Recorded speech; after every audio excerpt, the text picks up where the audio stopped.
इतिहास गवाह है कि कुछ लोग परिस्थितियों के सामने झुक जाते हैं और कुछ लोग उन परिस्थितियों को ही बदल देते हैं। और उन्हीं में से एक थे हमारे बाबा साहेब डॉक्टर भीमराव अंबेडकर जी। वो केवल एक साधारण व्यक्ति नहीं बल्कि एक विचार थे, एक आंदोलन थे और एक युग की चेतना थे। गुरुओं की गुरुवाणी और वीरों की पावन वसुंधरा, पंजाब से मैं शशिकेश कुमार आप सभी को प्रणाम निवेदित करता हूँ।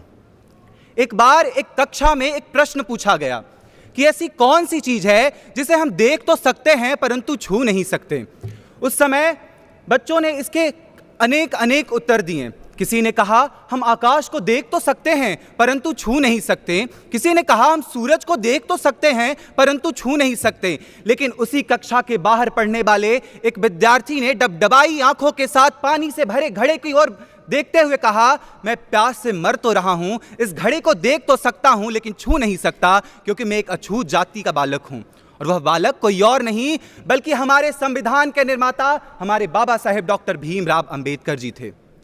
आज कक्षा भी वही है, प्रश्न भी वही है और पानी का घड़ा भी वही है, लेकिन अगर कुछ बदला है तो वह यह कि कोई किसी भी जाति, वर्ण या समुदाय का हो, वो सभी के साथ पढ़ भी सकता है, पानी भी पी सकता है और खेल भी सकता है।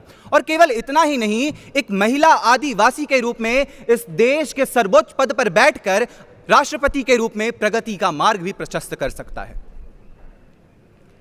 यदि अब्राहम लिंकन ने अमेरिका के निग्रो समाज को अपनी प्राणों की आहुति देकर न्याय दिलाया, तो भारतीय समाज की दास्ता की बेड़ियों को काटने वाला और अपने संपूर्ण जीवन को एक लक्ष्य, समता, स्वतंत्रता और बंधुता के लिए समर्पित करने वाला नाम है अंबेडकर।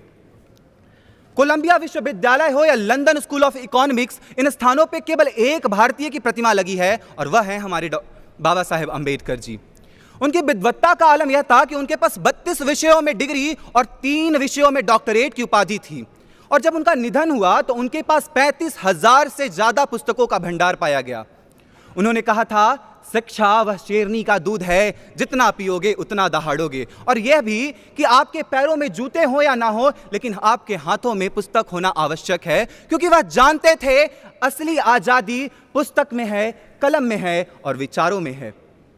अंततः मैं यही कहना चाहूंगा कि हम अपने कर्तव्यों का निर्माण करते हुए इस बात को सुनिश्चित करें कि हमारे समाज के कोने में बैठे हर व्यक्ति को शिक्षा, समानता और अधिकार मिले। जय हिंद, जय भारत, जय भीम।